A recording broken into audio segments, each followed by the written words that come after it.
اعوذ باللہ من الشیطان الرجیم بسم اللہ الرحمن الرحیم۔ سورہ طور کی آخری آیتیں پڑھ رہا ہوں۔ وَإِنَّ لِلَّذِينَ ظَلَمُوا عَذَابًا دُونَ ذَلِكَ وَلَكِنَّ أَكْثَرَهُمْ لَا يَعْلَمُونَ۔ بے شک ظالموں کے لیے اس کے علاوہ اور عذاب بھی ہیں، لیکن ان لوگوں میں سے اکثر بے علم ہے۔ اس کی تھوڑی سی تشریح سن لیجئے۔ یعنی اس بات سے کہ دنیا کے یہ عذاب اور مصائب اس لیے ہیں تاکہ انسان اللہ کی طرف رجوع کریں۔ یہ نکتہ چونکہ نہیں سمجھتے اس لیے گناہوں سے تائب نہیں ہوتے، بلکہ بعض دفعہ پہلے سے بھی زیادہ گناہ کرنے لگ جاتے ہیں۔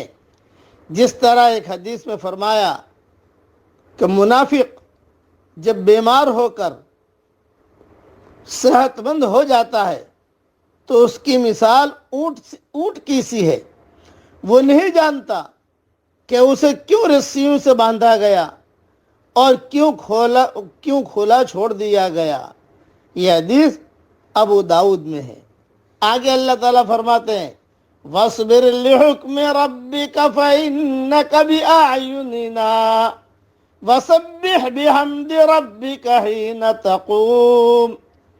تو اپنے رب کے حکم کے انتظار میں صبر سے کام لے، بے شک تو ہماری آنکھوں کے سامنے ہے صبح کو جب تو اٹھے، اور اپنے رب کی پاکی اور حمد بیان کر۔ وَمِنَ اللَّيْلِ فَسَبِّحْهُ وَإِدْبَارَ النُّجُومِ، اور رات کو بھی اس کی تسبیح پڑھ اور ستاروں کے ڈوبتے وقت بھی تسبیح پڑھ۔ اس کھڑے ہونے سے کون سا کھڑا ہونا مراد ہے؟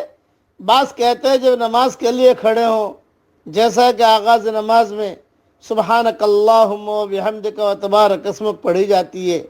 بعض کہتے ہیں جب نیند سے بیدار ہو کر کھڑے ہوں اس وقت بھی اللہ کی تسبیح اور تحمید مسنون ہے۔ بعض کہتے ہیں کہ جب کسی مجلس سے کھڑے ہوں، جیسے حدیث شریف میں آتا ہے جو شخص کسی مجلس سے اٹھتے وقت یہ دعا پڑھ لے گا تو یہ اس کی مجلس کے کفاروں کا، یہ اس کے مجلس کے گناہوں کا کفارہ ہو جائے گا۔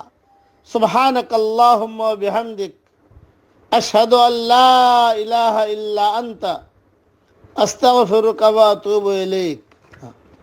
اور یہ جو آخر میں فرمایا وَمِنَ اللَّيْلِ فَسَبِّحْهُ وَإِدْبَارَ النُّجُومِ، اور رات کو بھی اس کی تسبیح پڑھ اور ستاروں کو ڈوبتے وقت بھی۔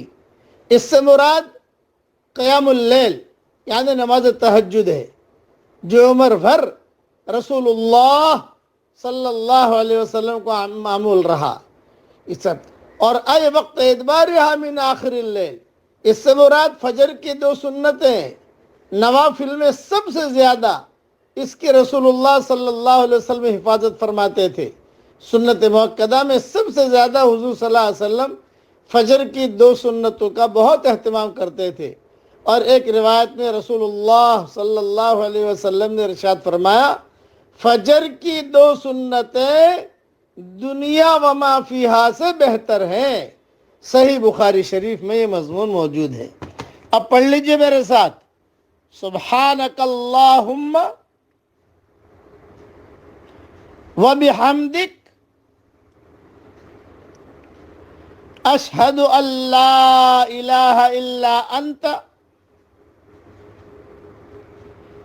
استغفرک وَأَتُوبُ إِلَيْكَ۔ اسے یاد کر لیجئے، وقت پر امیجز بھی انشاءاللہ آئے گا جب بھی اس کا وقت آئے گا۔